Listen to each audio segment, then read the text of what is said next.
Assalamualaikum warahmatullahi wabarakatuh. Alhamdulillah, wassalatu wassalamu ala rasulillah Sayyidina Maulana Muhammad Sahbihi barik wasallam asma'in. Gini yang pertama jenengan harus matur nuwun sama Dr. Bunyai Aina. Berkatnya beliau punya watak memaksakan itu akhirnya. Terus kalau cerita sedikit tentang beliau cerita wudhu. Wudhu itu begini. Nanti di akhirat itu malaikat itu tidak secanggih Allah. Malaikat itu ora pinter-pinter banget. Tentu pinter Allah subhanahu wa ta'ala. Sehingga nanti itu kata Nabi, sabda Nabi itu kalau orang wudhunya sempurna, basuh wajah sempurna, tangan, kepala sempurna, itu nanti sinarnya itu terang benderang. Sehingga identifikasi kalau ini ashabil yamin, kanan ya kanan, kalau kiri ya kiri. Jadi yang gelap gulita itu kiri, yang terang benderang itu kanan. Kalau wudhu jenengan nggak bener itu jenisnya yang kelap-kelip. Nah ini bisa kegaruk kemana-mana. Karena mau dikanankan sinarnya nggak cukup, mau dikirikan nyatanya ada sinar. Yaitu terus kata Allah ini yang jenis ini menjadi ashabul araf karena pas digaruk sama malaikat identitasnya tidak jelas. Maka kata Nabi, inna ummati yut'auna yaumal qiyamati hurran muhajjalin. Umatku nanti dipanggil Allah itu dalam keadaan wajahnya bersinar, tangan kakinya bersinar. Terus Nabi ngendikan min asaril wudhu, semua itu efek dari wudhu. Kalau wudhunya sempurna, sinarnya itu sempurna. Nah, maka tadi Neng Aina cerita panjang lebar tentang wudhu. Jadi begini ya, wudhu itu meskipun sah dalam madhab Syafi'i ya. Dalam madhab Syafi'i itu kalau ngusap kepala itu sedikit pun itu sah. Tapi kalau dalam madhab Hanafi itu minimal itu sak bon-bonan, seperempat caranya. Ini itu apa kalau orang Jawa? Bon-bonan. Tapi yang musalsal, tapi bukan syarat sah ya, ini ideal ya. Yang musalsal sampai Rasulullah itu terutama bagi cowok kayak Gus Sofa ini begini. Nabi memasukkan, coba pegang ini enggak ini dipegangin mic-nya. Ya Nabi memasukkan ini dua jempol ke sini, terus ini ditemukan di sini, terus begini. Musalsal. Musalsal ya, ini begini, terus ini ditempokkan gini, terus begini sampai sebelah. Sehingga semua kepala kita ini kena asaril wudhu, kena wudhu.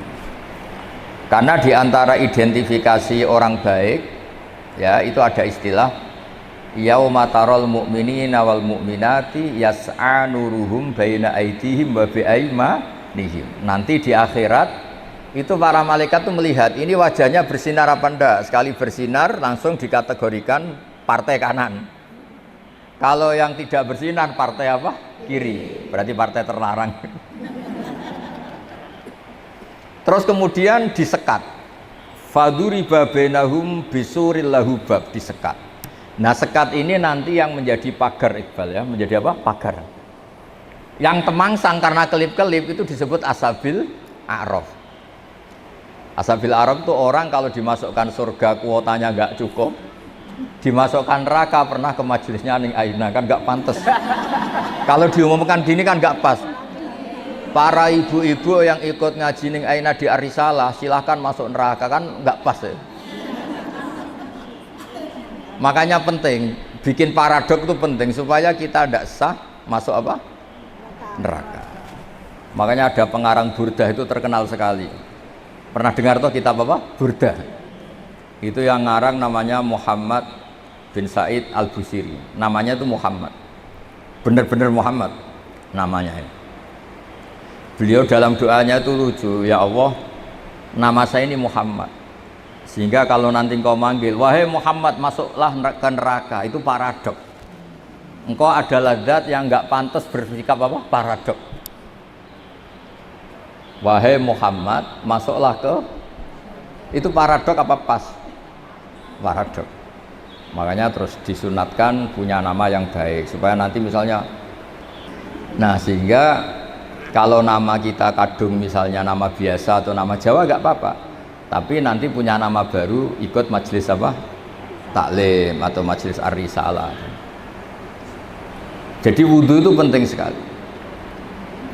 Karena itu identifikasi. Jadi di surga neraka itu definisinya Allah itu yaumatab yaddu wujuh, di hari ada wajah-wajah bersinar, watas waddu wujuh, ada wajah-wajah yang gelap.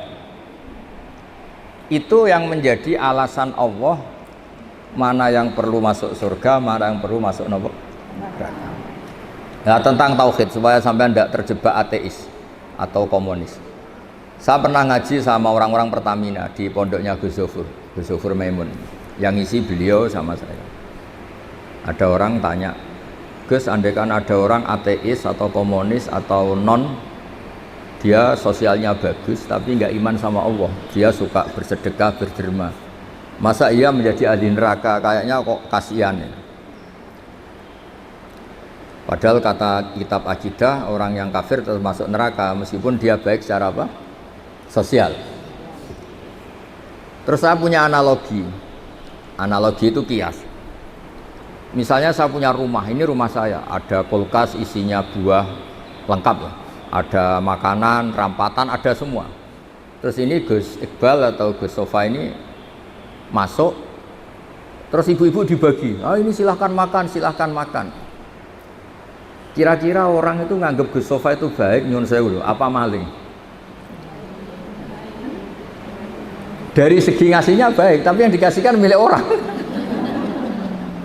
Tidak ngakui jasanya yang punya.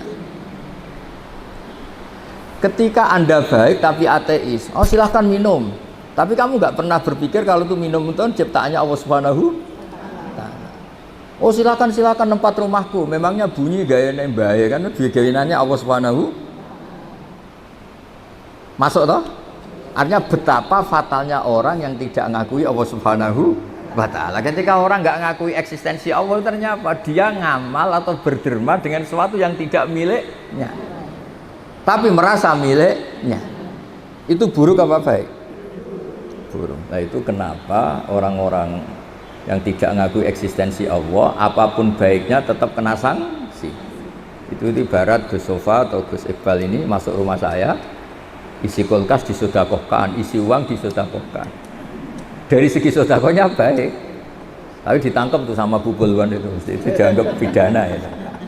Itu kira-kira diapresiasi apa ditangkap? Ditangkap apa diapresiasi? Ditangkap. Ibu-ibu kalau numpang suami sedekah sama tetangga agak pamit suami, diapresiasi apa dimarahi? Nah, itu pentingnya iman sama Allah Subhanahu.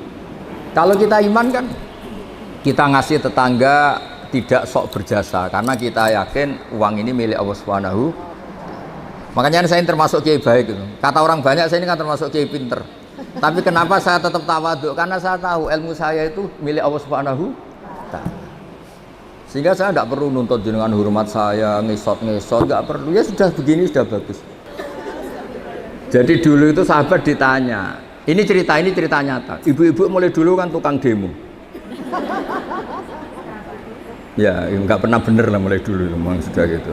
Tapi tetap masuk surga karena nanti malaikatnya bisa didemo kalau nggak masuk surga. Ibu itu ngaji sama Nabi, itu ada yang jilbabnya miring, ada yang nggak pas, mungkin sebagian ada yang, pokoknya ada yang nggak pas. Mungkin nyun sewu ada yang sebagian, pokoknya nggak pas. Ya pas ngaji sama Rasulullah. Ya Nabi betul, Nabi Sayyidul Awalin wal Akhirin. Bareng Umar datang ke majelis, semuanya ibtadarnal hijab, semuanya menata apa? Hijabnya rapi gitu. Aku yakin ini adekan tidak ada yang mungkin nggak setegang ini. Misalnya sama saya saja, mungkin ibu-ibu rileks, ini ngaji sama orang baik jadi rileks. Ketika Umar datang itu langsung ibtad, semuanya nata apa? Jilbabnya. Umar malah tersinggung. Dasar perempuan-perempuan jelek, nggak punya akhlak sama Rasulullah. Sama Rasulullah pakai jilbab nggak bener, tapi sama saya malah bener. Jawabnya ibu-ibu, karena Rasulullah itu baik. Karena Rasulullah itu wa anta afaddu wa aghlad. Afaddu itu Anda itu orang yang sadis. Bisanya nyalahkan, biasanya marah. Kamu bisa tahu kan yang mirip Rasulullah itu siapa? Yang mirip Yang mirip Umar itu siapa? Jadi intinya itu Rasulullah itu ya punya majlis untuk perempuan. Bahkan itu punya akibat dan Nabi tetap melanjutkan. Makanya punya akibat tuh sering ibu-ibu mulai dulu yang engkek ya banyak, yang caper ya banyak. Sehingga Aisyah tuh cemburu. Dasar Nisaul Ansor. Iya caper kali Kanjeng Nabi. Untung Nabi sudah nggak ada. Kalau masih kasihan tuh kiai-kiai nggak payu jadi kiai gitu. Ya Nabi kan ganteng, sopan. Sehingga terus Aisyah cemburu, Sayyidah Aisyah cemburu, terus Nabi malah muji. Sebaik-baiknya perempuan itu perempuan Ansor, tidak malu tanya urusan apa? Agama. Tapi Aisyah tetap melihat itu sensitif ya, cemburu. Karena kadang tanyanya perempuan Ansor itu sampai urusan privat, urusan khas perempuan, tentang menyelesaikan haid itu gimana, mandi dari haid gimana. Saat itu kan belum ada syariat, belum ada pondok, belum ada majelis taklim. Jadi memang yang menerangkan harus Nabi sendiri. Jadi semuanya itu ada resiko. Kalau perempuan nggak diajarin nanti nggak tahu cara bebersih, cara sesuci. Kalau diajarin istrinya cemburu. Jadi kayak itu repot. Ya terus makanya terus banyak yang kayak saya terus nganggep lucu saja. Kalau nggak dianggap serius tuh repot. Ya jadi Umar ya tak teruskan lagi. Sampean tahu kan sekarang siapa yang Umar? Umar marah. Ya aduwati anfusina, wahai perempuan yang nakal-nakal. Harusnya Rasulullah ahakku ayyahabna. Rasulullah itu lebih berhak kamu takut, kamu wibawa, kamu hormati. Kenapa sama saya terus? Ya karena Rasulullah itu lebih baik, Anda ini kasar. Semenjak itu ya makanya terus orang hubungan dengan Allah juga sama. Kamu punya utang orang 1 juta atau 10 juta, nggak bisa nyaur itu nggak berani ketemu. Tapi kamu sering melanggar perintahnya Allah, itu kita istighfar ya nyaman. Dengan segala kesalahan kita mengadu ke Allah ya nopo nyaman. Sehingga Allah ini nyata sebagai Rahman Rahim itu nyata. Coba ya, Anda pakai motor teman kamu gadekan, itu nggak berani ketemu. Tapi kita pakai sarannya Allah, mulai oksigen, langit, bumi, semuanya kita pakai.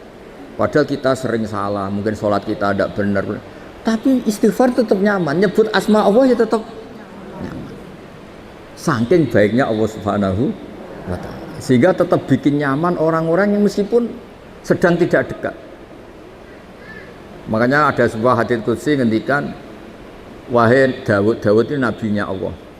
Saya dengan orang yang lari dari saya itu aswaku, sangat-sangat sayang. Nah di Indonesia kebetulan Torekoh itu bersanad sama hadis-hadis seperti ini. Sehingga nggak ada kita adat kiai ngecap orang yang enak. Ngecap itu mensetip masih. Mungkin sebagian kita orang Indonesia masih banyak yang judi online, mungkin sebanyak yang kecanduan narkoba, sebagian kita mungkin masih korupsi, sebagian kita masih nggak bener. Tapi karena agama ini bukan mengadili atau terus membasmi, tapi agama ini membenahi. Kalau ada jalan rusak itu dibenahin apa terus nggak dijadikan jalan? Tetap jalan tapi dibenahin. Kalau rumah ada tikus itu rumahnya dibakar apa tikusnya yang disuruh mirih? Gara-gara sanat-sanat seperti itu sehingga alhamdulillah masya Allah enak kerennya kayak gini tuh peduli, takut umatnya Nabi itu wudunya salah, sholatnya salah, zakatnya salah, tidak kok malah ngadili dasar bego, dasar goblok, enggak, dibina. Sehingga jenengan harus bersyukur dengan metode seperti ini meskipun yang ngeri-ngeri sedap. Saya nggak bayangkan, andai kan saya ini kan sudah kiai top, itu kalau kesini itu ya gimana gitu. Lo tanyain anak-anaknya tadi nyogoi kopi saya itu belum loh. Saya datang belum sampai 5 menit belum ada kopi. Kok ngaji Gus yo? Nggih. Orang nggih itu bisa saking baiknya atau saking takutnya. Kayaknya yang kedua. No. Nah, jadi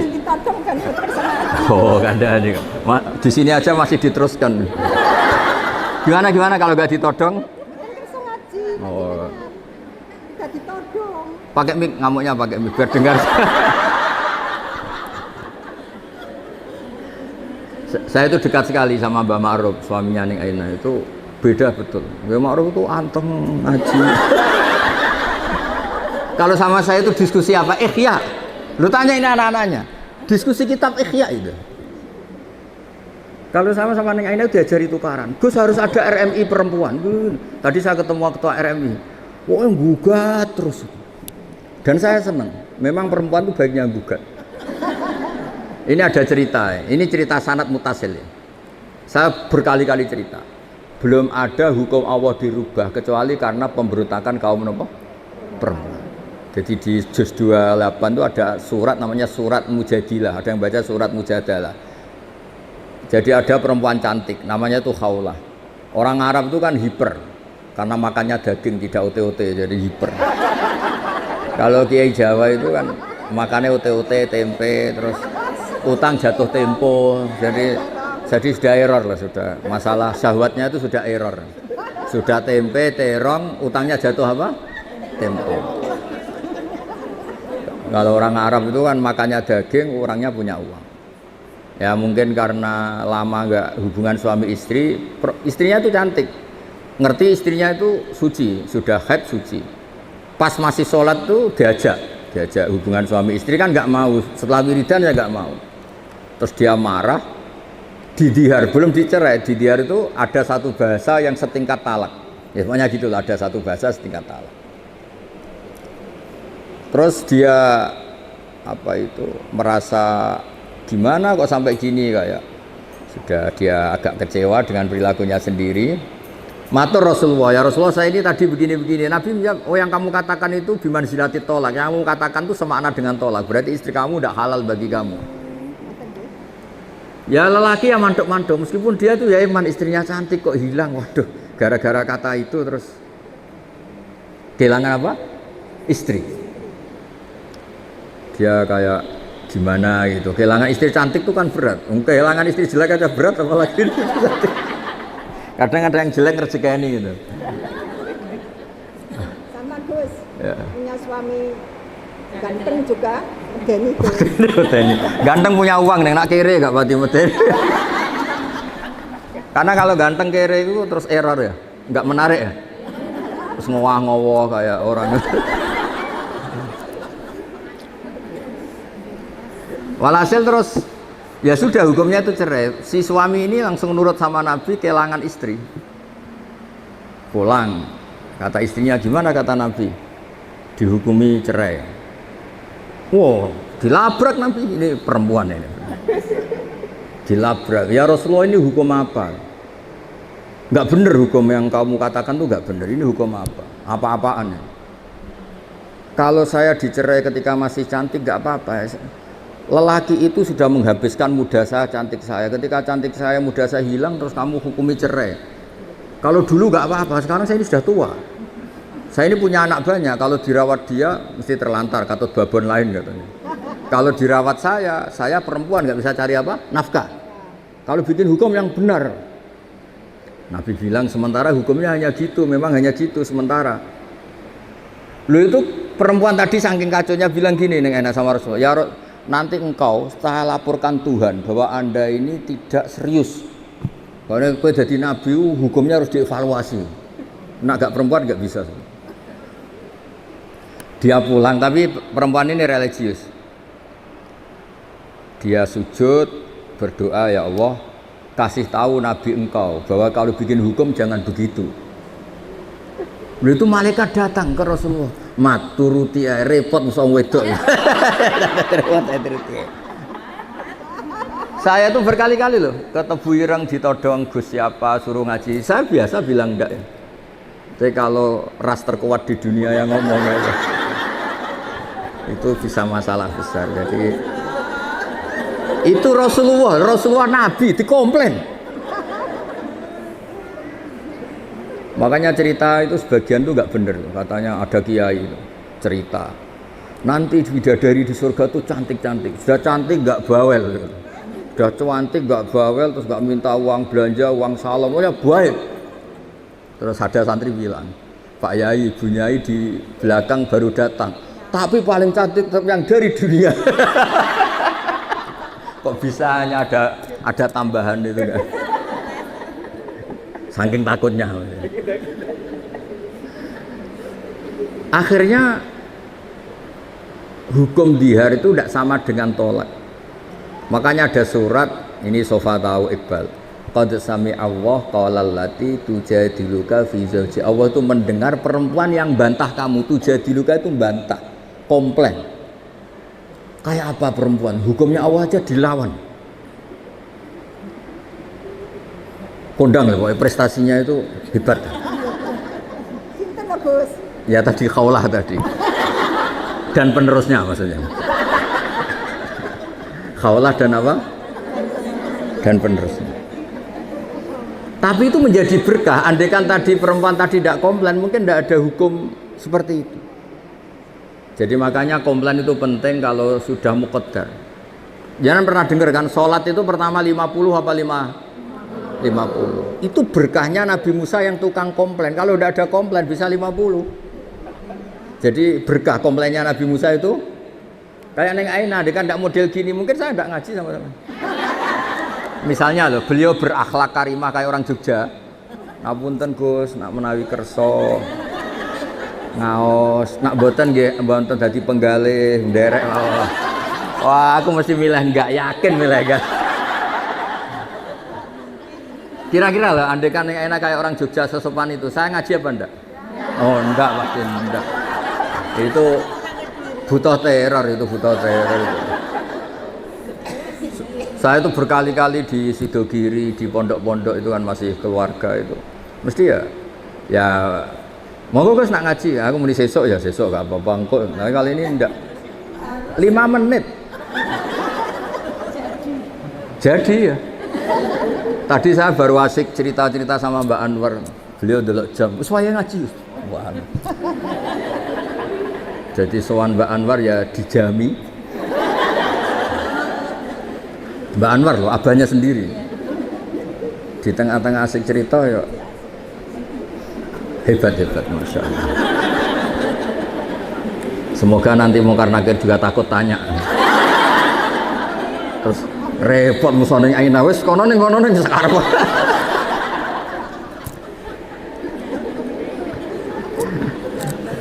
Jadi Allah itu memang zat yang luar biasa. Sesuatu itu kalau didesain sesuai awalnya itu mesti bagus. Meskipun kita kadang tidak cocok. Misalnya perempuan itu komplain, itu ya memang Allah desain gitu. Mungkin baiknya komplain.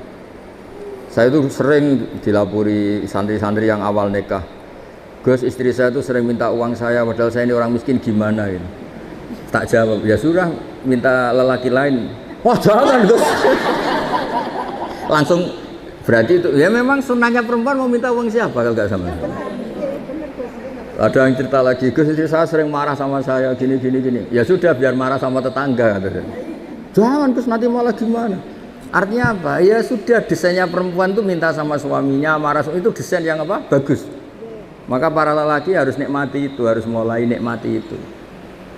Nikmati radio bobrok ini. Sudah harus. Karena kalau nggak dinikmati ya bisa stroke gitu. Ya karena Nabi itu orang paling pintar di dunia itu kan Nabi Muhammad. Itu nggak ada rumusnya ngadepi perempuan. Nabi pernah ngendikan, ini terakhir ya. Nanti ada tanya jawab, tak turuti semua.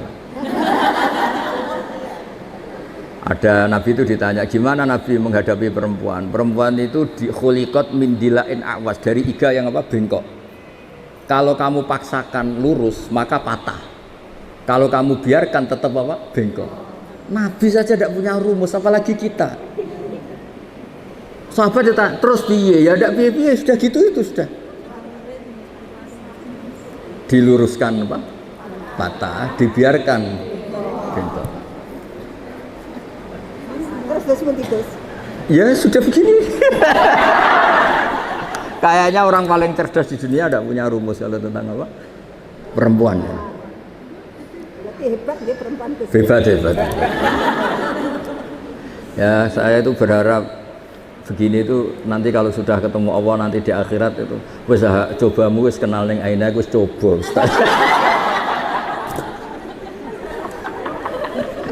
Insya Allah berkait dicoba ini min ahli apa? Jannah. Mungkin ahli jannah lho, Bu. Saya nggak bisa bayangkan pengujinya disertasi beliau, dok. Pengujinya itu nggak bisa bayangkan. Takutnya kayak apa? Berani nih nanya-nanya itu. Jadinya pinter jenengan. Oh, ada nih. Dosen kan betul aku ke lapangan. Oh, akhirnya lulus ya? Betul diprotes mungkin. Ya, monggo ada pertanyaan 3 saja. Pokoknya ini niati silaturahim, nggih, hormat. Nggih. Ayo urusi, Iqbal. Iku urusi.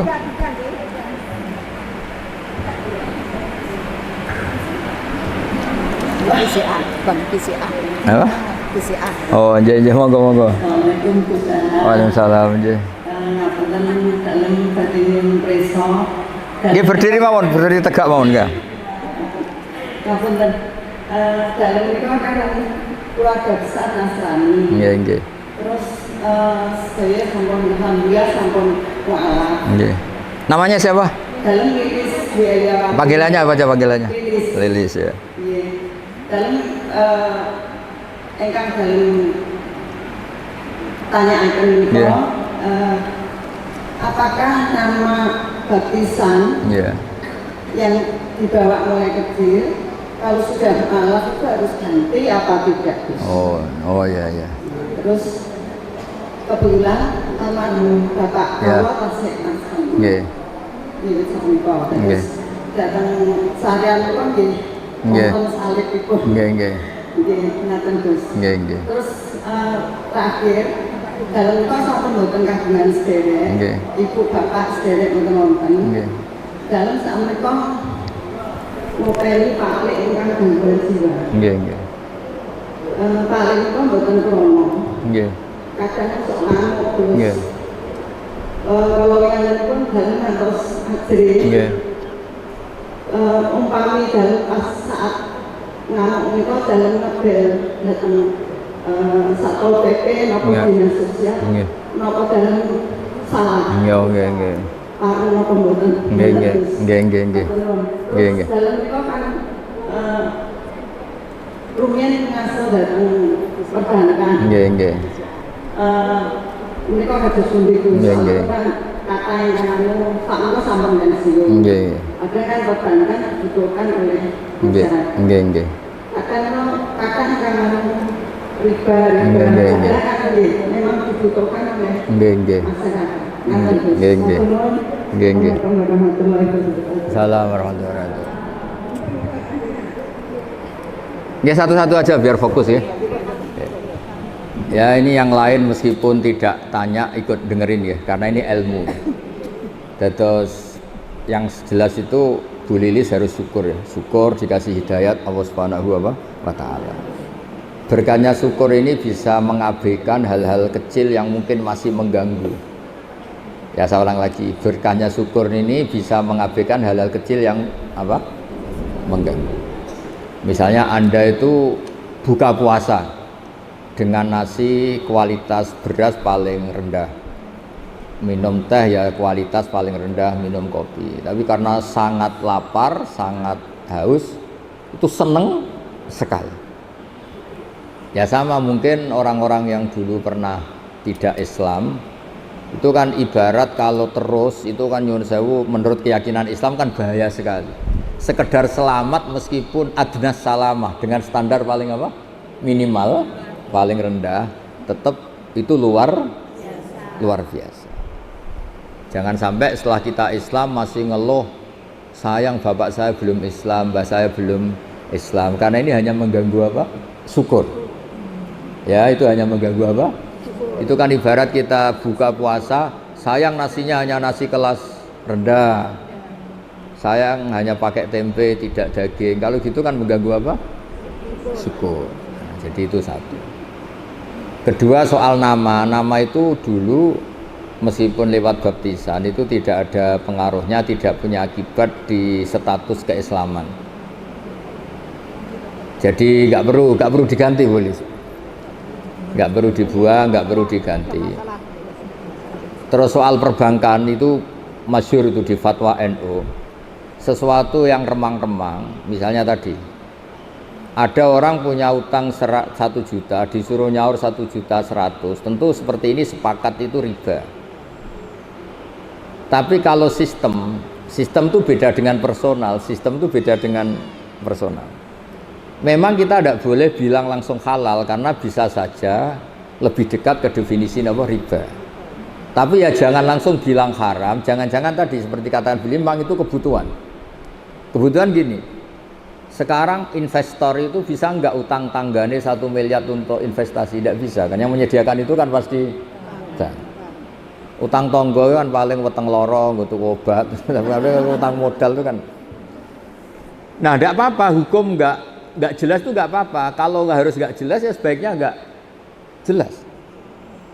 Makanya di Nabi itu ngendikan halal ya jelas, haram ya jelas. Tapi selalu ada antara halal dan haram. Itu jadi kalau yang makanya dulu Mbah Maimun itu sering bilang, tapi tidak kritik ya, Bu Lilis sering bilang usahakan sama-sama urusan dengan bank itu bank pemerintah atau bank negara. Karena itu kalau misalnya ini salah dan memang misalnya benar-benar riba, sak keliru-keliru negara itu untuk pakai sarana umum. Bayangkan keliru sekalipun, bayangkan keliru, apalagi kalau tidak keliru. Tapi saya ulang lagi, bukan berarti terus menafikan yang swasta, bukan. Tapi ini cerita kalau ada pilihan.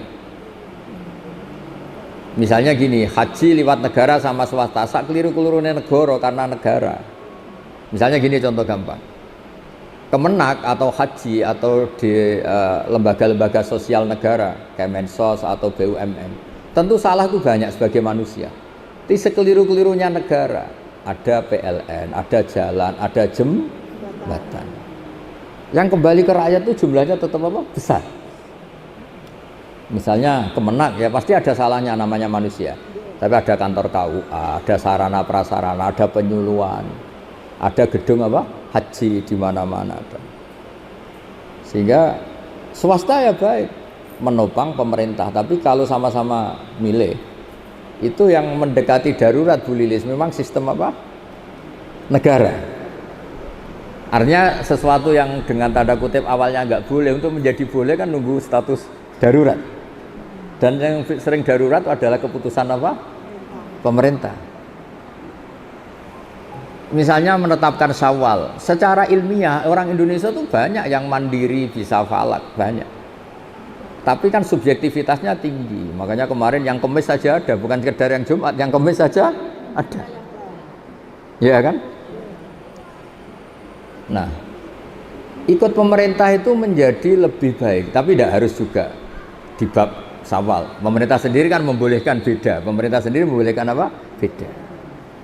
Ya jadi Bu Lilih, kalau masalah perbankan itu sudah didiskusikan, tentu ada kadar lebih yang pengganti administrasi sebagai pekerja, ada lebih yang karena memang mendekati definisi riba, itu kan kita tidak pernah tahu. Lebih itu kan ada lebih yang karena memang terus nilai uang, kan macam-macam. Nah, menurut saya hal yang kita tidak harus tahu persis, nggak apa-apa kita bilang. Karena Nabi ngendikan apa? Ada halal jelas, ya ada haram jelas. Tapi di tengah-tengah itu tidak jelas. Kayak jenengan jadi istri itu tanya sama suami kamu, istri baik apa enggak? Mesti suami kamu kalau pas tidak ada kamu bilang jelek. Pas ada kamu bilang apa? Yang benar itu menurut saya itu tidak baik, ya tidak jelek. Kalau dibilang jelek, nyatanya anaknya banyak, berarti kan rukun. Ya kan baik kan? Bisa kumpul anaknya banyak. Dibilang baik, ternyata suami kamu tambah hari tambah elek, tambah trauma, dan dekati musibah lah. Jadi sesuatu itu yang tidak jelas itu nggak apa-apa kita bilang nggak halal haram, jangan bilang wah berarti ini nggak tegas. Nggak bisa seperti itu. Ada hal-hal yang memang nggak perlu kita. Misalnya ibu-ibu gini secara fikih, gimana hukumnya ibu-ibu muslimat yang masih cantik datang ke pengajian? Sama lihat di kitab fikih itu diharamkan selagi mungkin bisa tanya sama suaminya atau kiai setempat yang nggak perlu keluar ke arisalah. Tapi misalnya itu dipraktekkan, mana ada? Wong iku ngaji mek tanggane ora seneng, mergo ora iso kluyuran. Aku yakin, enggak sama jawab ya. Ngaji di sini sama datang ke Rembang seneng mana? Seneng ke Rembang karena keluyuran. Ternyata apa? Wisata religi itu ada wali orang Tuban, kan ada walinya Sunan Bonang. Tapi ya seneng saja kalau ziarah ke Syarif Hidayatullah, kan ada keluyurannya. Kalau dia seneng wali kan cukup wali tetangganya kan bisa. Tapi kurang asik. Tapi yang Cirebon nanti ke Tuban. Jadi untuk bertanya hal-hal kecil sebenarnya bisa, kiai tonggone sampean itu bisa. Tapi kan nggak keren orang yang pondok internasional Ar-Risalah. Jadi ya itu manusia, apa itu nama? Penjelasannya itu baik apa enggak? Ya sudah, enggak usah dijelaskan. Nggih ngoten Bu Lilis nggih. Ya semoga.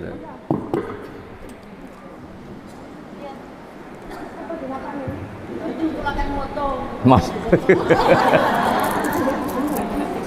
Assalamualaikum warahmatullahi wabarakatuh. Waalaikumsalam. Kula buka rumah saking Mondo. Nggih. Mondo itu mana nih? Takbir Nggih. Pusdaan. Oh, nggih. Dumateng Umi Ana ning Villa ning Pia nggih salam takbir. Nggih. Kula nyuwun pangapunten tasik. Gus Sofa saking ngamun. Nah, engko mutung. Bapak izin kemarin mboten saged rawuh ngapunten ingkang kakak. Nggih. Ingkang kula pertanyakan niki tentang wudu, Gus. Nggih. Syarat sahnya sholat itu kan wudu. Wudu itu ada 4 rukun sampai tertib. Nggih. Nah, sedang orang Islam itu mau sholat itu harus wudu dulu. Dan kita itu untuk melihat sahnya wudu kita, sahnya sholat kita, untuk melihat cahaya aura wajah. Nggih. Kalau manusia itu ada yang putih dari Allah Subhanahu wa Ta'ala. Nggih. Ada lagi yang dari skincare. Nggih. Yang saya tanyakan, bagaimana untuk melihat wajah yang bersinar dari air wudu dan sholat kita diterima. Sampun matur suwun. Wassalamualaikum warahmatullahi wabarakatuh. Oh, nggih. Ah, ini begini ya. Ini kan kita diajarin untuk jadi juri. Pertanyaannya harusnya kok untuk kita tahu gimana, harusnya enggak untuk menjadi sah kok malah juri. Berarti saya harus nunjurin ini wajah wudu apa wujud sah? Wajah skincare. Ini yang wajahnya padang karena punya uang apa karena wudunya benar?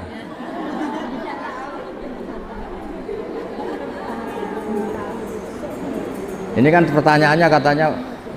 Jadi begini ya, ibadah itu satu memang harus ada aturan fikih ya. Wudu sah punya akibat sholatnya sah. Sholat sah itu bergantung wudunya sah.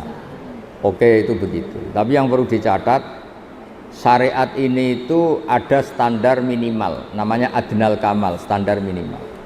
Standar minimal itu bisa diberikan orang-orang yang mungkin takdirnya jauh dari ulama, lahir dari keluarga abangan. Bahkan mungkin mbak-mbaknya nyun sewu masih ikut partai terlarang dulu, misalnya PKI atau komunis. Sehingga di Fathul Mu'in itu sering ada kesalahan-kesalahan yang kata beliau makfu karena dia nasa'a ba'idan minal ulama. Dia di komunitas yang jauh dari apa? Ulama. Jauh itu tidak harus fisik atau jarak fisik, bukan. Mungkin dia tetangga Lirboyo, tapi dari keluarga yang kebetulan mbahnya, bapaknya enggak sholat, atau mbah-mbahnya dulu terafiliasi partai apa. Yang namanya komunitas, saya tadi cerita di depan Mbak Anwar sampai dokter tahu itu dulu itu ketika Musodek ngaku nabi, saya ini termasuk peneliti, itu yang percaya banyak. Ternyata ketika saya tanya, kenapa kamu percaya Musodek nabi? Jawabnya apa lucu? Memangnya kalau dia nabi masalahnya apa ya? Tak tanya, kamu tahu nabi itu apa? Enggak tahu. Ketika tak jelasin nabi itu orang yang mulai kecil tuh baik, gak pernah maksiat. Oh kalau gitu ya enggak, Musodek enggak nabi gitu. Sama orang-orang yang lahir dari keluarga abangan, keluarga itu janggal. Gunanya apa sih sholat? Gunanya saja malah janggal. Keramik kok diambungi, malah janggal. Nah yang jenis ini kok awal ngaji ning Aina atau awal ngaji siapapun kayaknya nggak boleh terlalu keras karena apa? Piro-piro gelem apa? Gelem ngaji karena dari posisi seperti itu mungkin malah awalnya itu mencibir orang apa? Orang sholat. Jadi memang itu seninya beragama. Itu ibarat orang yang sudah di kubangan lumpur. Selamat saja sudah bagus, dientas dari kubangan ke daratan sudah bagus. Jangan langsung pakai skincare tadi. Oh tapi ini sudah bagus selamat tapi wajahnya masih belepotan lumpur. Ya piro-piro tidak di kubangan lumpur. Jadi semua itu ada ukurannya, jangan langsung ya instan terus semuanya standar apa? Ideal. Tidak bisa seperti itu. Ya jadi kita biar terbiasa kajian akademik. Jadi zaman Nabi jadi Nabi itu kan sahabat yang mantan preman, mantan macam-macam. Makanya ayat Makkiyah itu Neng Aina itu jarang ada aturan-aturan hukum fikih. Hanya ngendikan akidah yang ringan-ringan karena masyarakatnya belum apa? Siap. Ya contoh gampang gini, dulu itu orang kok gak nyabu itu gak bisa bayangkan. Wong sumpek kok gak nyabu itu gak bisa bayangkan. Uang gak punya. Sehingga haramnya khomer itu ya nunggu setelah ada kesadaran ilmiah, kesadaran Islam itu merusak apa. Dulu ya janggal wong. Makanya kalau cerita di Indonesia jenis toa apa itu sudah menyatu dulu. Akhirnya apa? Allah itu pernah menghitung. Jadi khomer itu paling unik. Khomer itu haramnya itu sampai 3 kali, 3 tahap, 3 fase. Pertama haram yang dipertimbangkan, lucu kan, haram yang dipertimbangkan. Orang Arab itu kan suka perang itu kan nervous, tapi kalau agak-agak fly kan kendel. Pernah satu komunitas itu orang soleh semua, nggak nyabu, musuhnya orang nyabu, situ nekat kendel, yang soleh nggak kendel. Akhirnya caranya jawab Allah itu unik.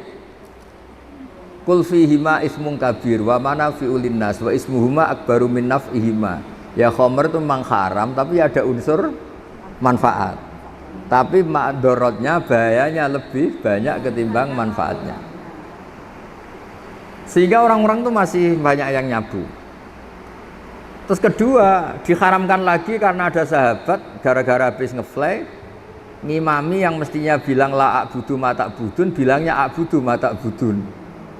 Jadi artinya orang-orang kafir saya yang menyembah apa yang kamu sembah. Gara-gara nyabu nguntallah lah. Padahal ini prinsip la a'budu kan saya tidak menyembah Tuhan Anda. Gara-gara lanya dibuang menjadi saya menyembah. Terus diharamkan kalau mendekati sholat. Jadi khomer itu haram jam 11 mendekati duhur. Kalau asar ya jam 2:30 baru haram. Tapi kalau pagi nggak apa-apa. Zaman itu ternyata alhamdulillah pagi minum khomer gara-gara ngefly gak sadar dia bacok-bacokan sama pamannya, sama bapaknya. Saya semenjak itu terus khomer diharamkan secara total, nggak melihat waktu, nggak melihat papa. Pokoknya khamr itu mesti buruk. Nah ini pelajaran bagi Gus Sofa, bagi Neng Via, Neng Mila. Semuanya itu proses.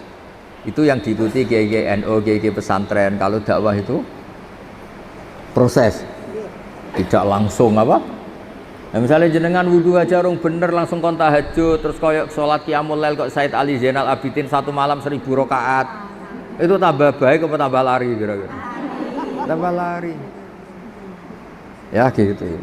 Ya. Nggih mboten napa-napa. Niki mau dibisiki ning Aina.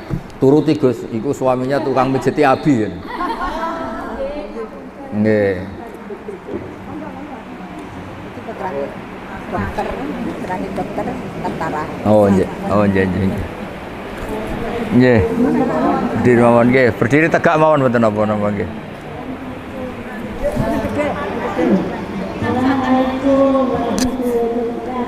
Assalamualaikum warahmatullahi wabarakatuh. Nggih. Apa nama? Asman. Oh Sri Ani nggih.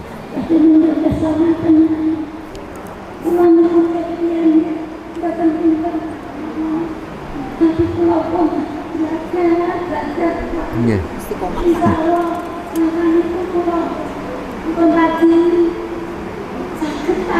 Nggih. Nggih, nggih.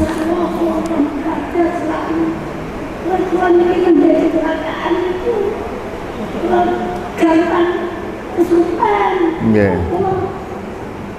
Mungkin cara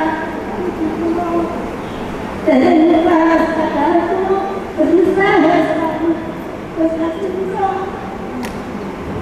biasa yang betul ngaji dulu kami berusaha jamaah sholat itu sebagai kami kalau kalau salah itu kematian mami selalu salah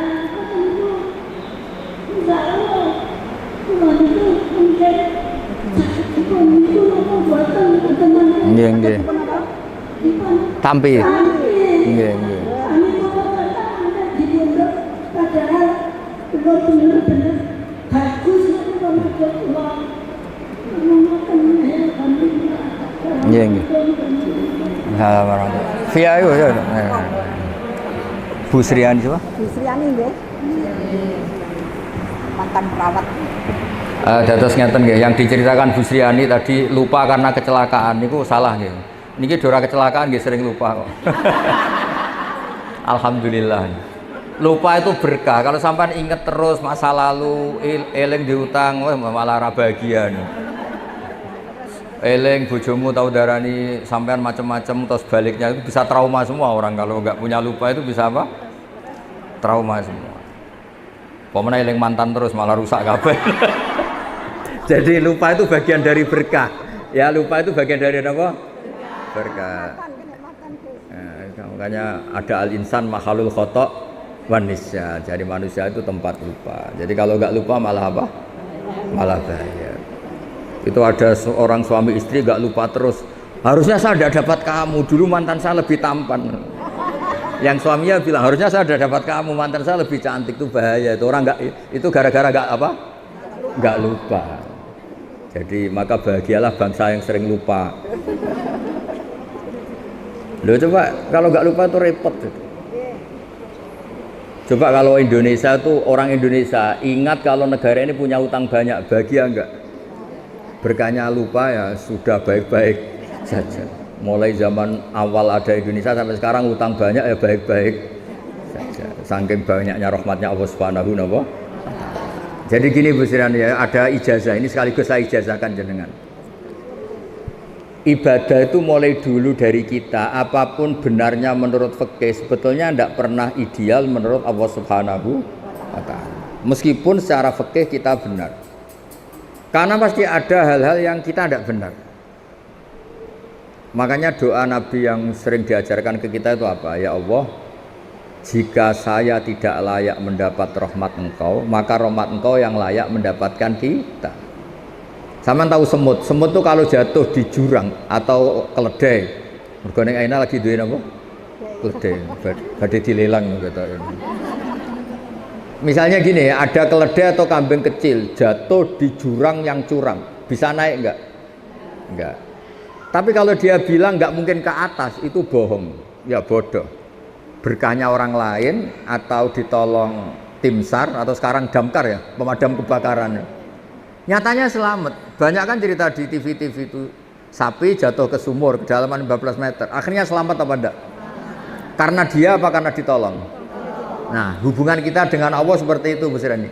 Mungkin amal kita tidak ideal, tidak benar, tapi rahmat Allah yang akan menolong kita. Makanya doanya itu ya Allahumma illam akun ahlan an ablugha rahmataka farahmatuka ahlun an tablughani. Itu doa yang diulang-ulang Nabi dia, ya Allah jika saya enggak layak mendapat rahmat Engkau yang layak mendapatkan kita. Ya coba kayak Bu Lilis, pernah enggak misalnya kecilnya minta jadi muslimah? Enggak pernah kan? Tapi ketika Allah menghendaki, tahu-tahu jadi. Aku yakin Neng Aina kecilnya ini kan anaknya Kiai, enggak pernah ingin jadi dokter. Bayangkan ya jadi Neng, jadi Kiai, sing so ngongkon-ngongkon apalah pokoknya ya. Gitu. Tapi nyatanya Allah menghendaki jadi apa? Dokter, lewat jalur dosennya takut, tapi kan tetap jadi. Makanya Anda tidak usah putus asa. Semut misalnya, semut bisa nggak ke Amerika? Cara lahir nggak bisa, beli tiket nggak bisa, ngurus paspor. Tapi dia itu kebawa koper orang yang mau ke Amerika. Kebawa koper orang sampai Amerika enggak? Nah makanya Anda jangan pernah putus asa. Kita ini punya Tuhan yang Rahman Rahim. Mungkin amal kita tidak cukup untuk mendapat surga, tapi rahmat Allah menjadi kita cukup untuk mendapat surga. Makanya di akidah kita apa? Mlebu swarga itu mergo fadhole Allah Subhanahu wa taala. Jadi masuk surga itu karena rahmatnya Allah taala. Terus yang terakhir itu ada analogi bagus.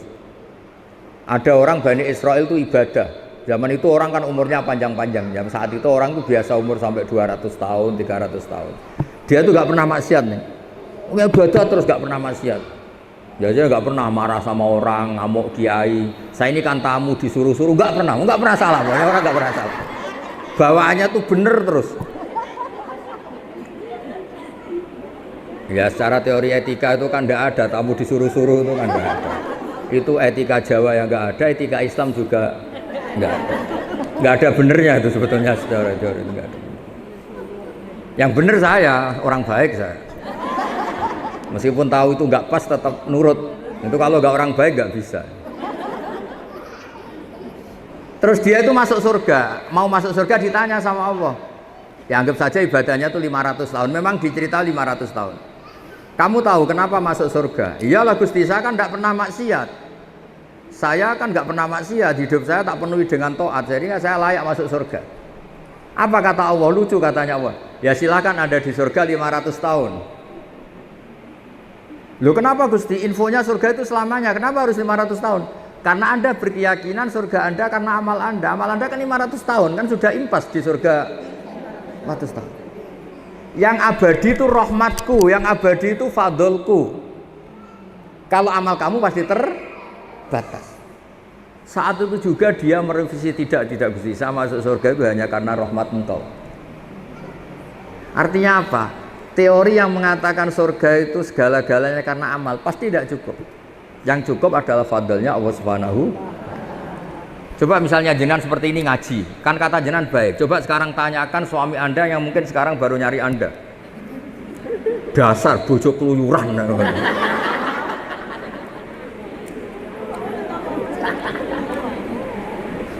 Jangan tanya Bu Neng Aina karena diuntungkan jenengan datang.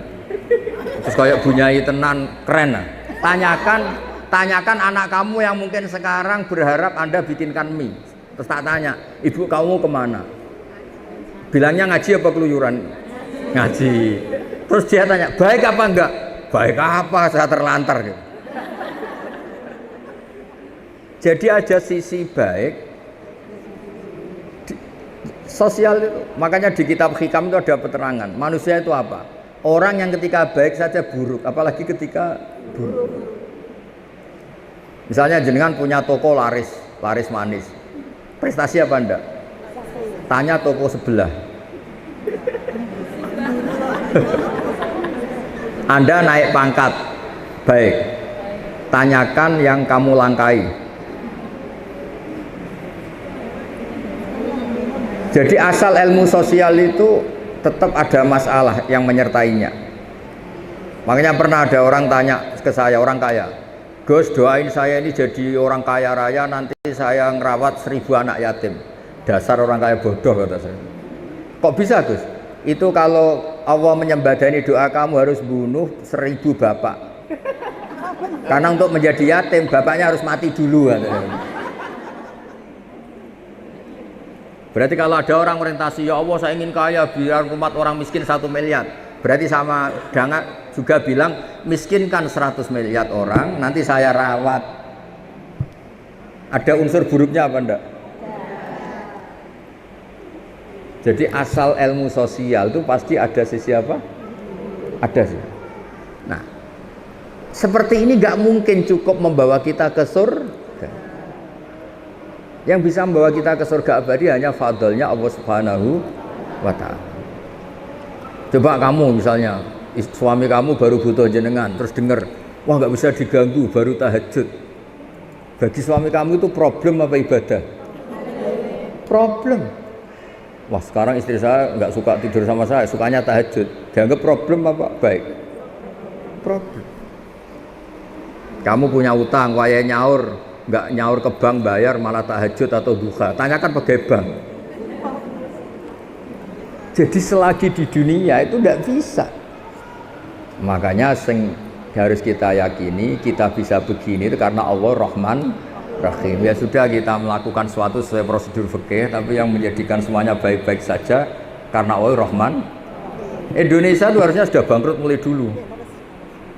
Dijajah bareng latihan bernegara ya gini sampai gini. Tapi berkatnya Allah Rahman Rahim ya baik-baik saja. Diumumkan hutang negara banyak, yang nonton ya tenang, sudah tahu jadi. Itu tidak hanya hutang negara, kita hutangnya juga banyak, tenang. Sehingga kita jadi bangsa yang kuat. Itu ya kabeh fadhole Allah Subhanahu. Ya jadi jelas ya tadi orang itu yakin ibadahnya yang menjadikan masuk dia surga. Terus sama Allah, ya sudah kamu di surga tapi 200 tahun saja, 500 tahun saja. Kenapa Gusti? Katanya surga selamanya. Karena amal kamu terbatas, sehingga pahalanya juga harus terbatas. Yang tidak terbatas itu fadl saya, rahmat saya. Oke, ngoten. Assalamualaikum warahmatullahi wabarakatuh.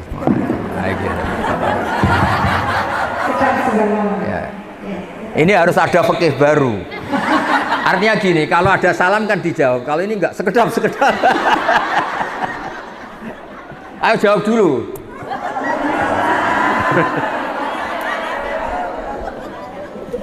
Supaya nggak ada fikih baru.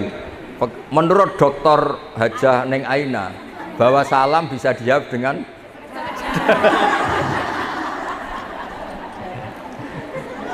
gimana Neng? Yeah. Kan perempuan itu kan nggak wajib memasakkan makanan. Perempuan itu kan nggak wajib masak. Oh, ini mulai. Wah, Pak, rungono Pak. Bojomu ra krungu yuk, alhamdulillah krungu iki bahaya. Mencuci pakaian. Enggak wajib nih. Sebetulnya kan sangat luar biasa. Seperti ratu gitu Gus ya. Nah, belum bisa Gus, tapi sekarang kan ada syariatnya Allah kalau perempuan itu harus taklimah kepada suaminya. Ya. Dan misalkan suami sekarang menyuruh istrinya untuk masak, itu perempuan itu boleh menolak atau tidak? Mulai kita asline. Tapi wajib nurut. Iya, ini kan mereka bertentangan. Kemarin saya ngaji di Gus, ini saya berjogi sama bapak-bapak. Bapaknya protes. Akhirnya saya juga sama Gus Kowe, Dewan Kota, saya juga diprotes. Ini orang ngaji jangan berhenti di situ. Terus sesuai Gus, itu masakan. Terus saya kesulitan, kan mesti wajib taklimah dan ikan. Mau kurang lusuh. Saya mungkin ujung-ujungnya mau ekor kalau masak male. Kita nggak wajib untuk masak. Terus gitu. Mau jawaban yang menguntungkan apa yang benar? Yang menguntungkan dan benar.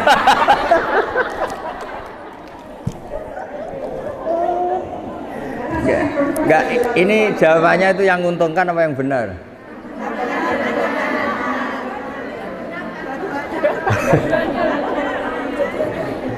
Ini sudah kayak partai politik jadi. Nah sebetulnya ini agama itu ada dua dalam menyikapi masalah sosial. Satu hukum objektif, dua itu hukum sosial. Kalau dalam hukum sosial Neng Aina itu ada pepatah Al-insan Abdul Ihsan, manusia itu akan diperhambakan oleh kebaikan orang lain. Jadi kalau kita misalnya punya suami itu sudah ganteng, baik, maco, pokoknya sempurna lah. Sudah gitu kaya, sayang. Itu mbok perempuan gak disuruh masak itu masak sendiri. Ini sudah jelek, merongos, gak punya uang. Nyuruh masak. Hanya berdasar hukum fikih lelaki itu boleh nyuruh. Terus si perempuan ini boleh menolak. Kasus-kasus sosial itu nggak bisa ditangani secara fikih. Yang bisa nangani itu ya hukum apa? Sosial. Misalnya gini, ada lelaki ini miskin jelek, tapi beruntung karena dia entah dapat jimat dari mana, dapat istri itu cantik, kuaya, sopan, baik. Terus lelaki ini nyuruh masak, itu disalahkan orang seluruh dunia apa dibenarkan? Disalahkan. Terus ketika disalahkan karena tadi sudah perempuannya cantik, sopan, kaya. Masa iya orang kaya, majikan yang punya harta disuruh. Jadi sebetulnya benar tidak itu dalam sosial itu ya konteksnya konteks sosial. Makanya kata Sayyidina Ali, ahsin man syi'ta takun amirah. Silakan baik sama orang, pasti kamu yang mimpin. Misalnya gini, saya punya mobil Alphard. Saya tadi sowan Mbak Anwar diajak Neng Aina sama Gus Sofa naik Alphard. Beliau baik, mau Gus pakai mobil saya, dia baik. Itu otomatis saya nyuruh itu gak pantas, gak mungkin secara moral, secara psikologis orang nyuruh orang yang berbuat baik. Kalau ada istri, misalnya kayak Neng Aina kan sudah nengnya, putrinya Mbak Anwar, terus Mbak Ma'ruf itu kan santri. Gak dinyali apa ngongkon. Malah nawani piye tak kene nasi goreng. Jadi itu gak fikih-fikihan, yang itu secara naluri kasta itu. Saya punya kawan, dia itu dosen, doktor, profesor, dosen, cantik. Saking pinternya gak ada yang berani nikah dia. Akhirnya nikah sama supirnya. Karena itu satu-satunya dia butuh lelaki, pokoknya sementing lanang. Nyari doktor masih bawahnya, nyari dosen karena dia profesor dokter. Itu hubungan suami nggak fikih-fikihan. Supirnya itu kalau dia datang ya mobil milik istrinya apa milik istrinya ya sopan sendiri dia. Wahai masak ya masak, wahai nyuci. Tak tanya kenapa masak dia, kamu kan lelaki. Ya tapi kan hamba saya Gus. Jadi hukum sosial seperti itu nggak perlu difikihin lah kira-kira gitu ya. Hukum fikih itu tetap ada nih, tapi tetap kalah sama. Iya kan karena tadi al insan abdul ihsan. Ya.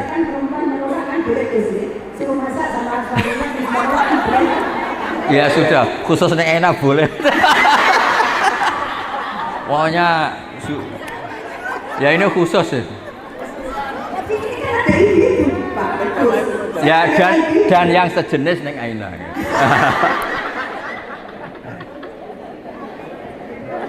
Ya tadi hukum sosial itu nggak bisa ditebak. Tadi kan banyak nyon sewu pembantu atau nyon sewu cah dalem atau dulu bawahan. Kemudian menjadi suami istri dari atasan. Ada yang sebaliknya. Itu kan sudah menciptakan hukum sendiri atas nama hukum apa? Sosial. Makanya itu pepatah Arab itu masyhur al insan abdul ihsan. Itu salah gitu. Al insan Abdul Ihsan, manusia itu akan diperbudak oleh kebaikan. Itu sudah di alam bawah sadar itu pasti. Misalnya Anda punya suami dulu itu yang nolong orang tua kamu punya utang diselesaikan. Keluarga kamu mbak punya rumah dikasih rumah. Terus Anda menikah dengan lelaki ini. Habis nyali Anda untuk nuntut itu habis. Karena pasti disalahkan orang banyak dengan posisi Anda yang hanya ditolong, diberi, kemudian masih nuntut, pasti disalahkan orang. Tapi Anda punya suami pengangguran di rumah, ganteng tapi nganggur. Diantem piring orang ngesahkan, macam nganggur, pantasnya hadiah ya piring itu mesti gitu.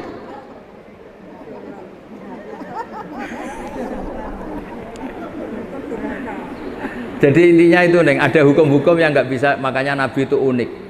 Ada sekian hukum Islam yang kata Nabi itu diselesaikan pakai apa? Sosial. Makanya ketika Nabi mensifati orang baik itu apa?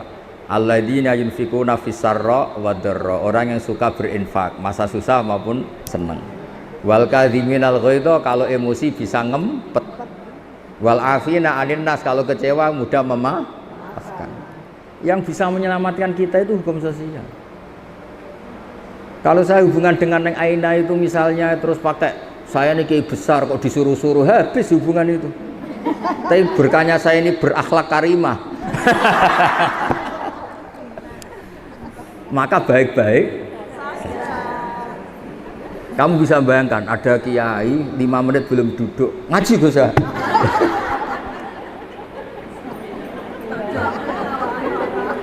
Bisa bayangkan?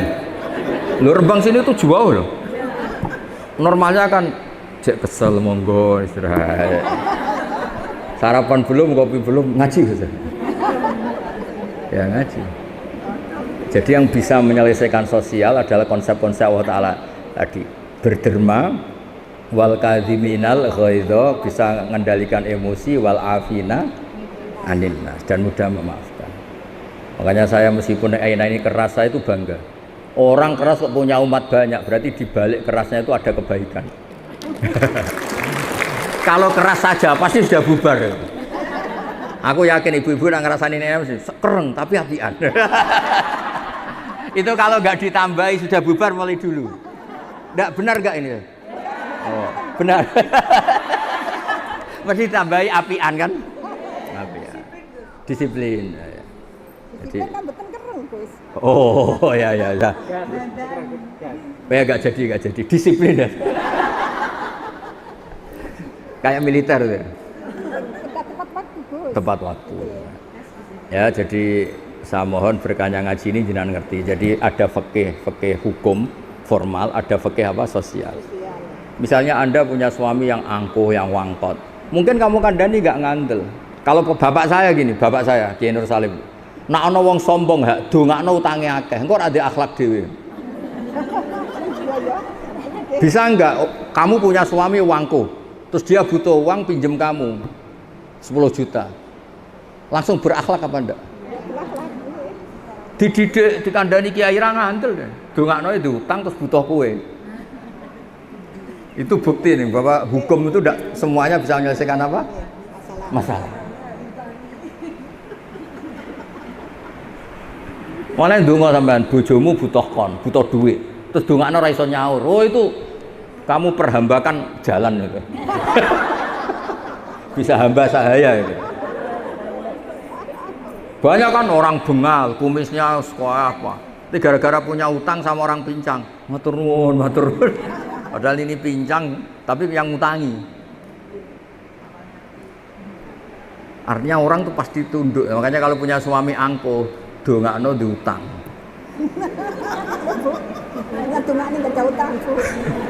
Utang jenengan angger dekne mlete. Saur Mas. Insya Allah milih korah-korah, milih nyuci daripada ditagih. Nggih mboten. Nggih ngoten nggih mugi manfaatnya. Al-Fatihah. Ghairil maghdubi 'alaihim waladdallin. Bismillahirrahmanirrahim. Nahmaduka ya Ghafur ya Syakur wa salli ala sayyidina Muhammad sallallahu alaihi wasallam. Allahumma ij'alna aminin mutma'innin alladzina la khaufun 'alaihim wa lahum yahzanun. Rabbana atina fid dunya hasanah wa fil akhirati hasanah wa qina adzabannar. Alhamdulillah rabbil alamin.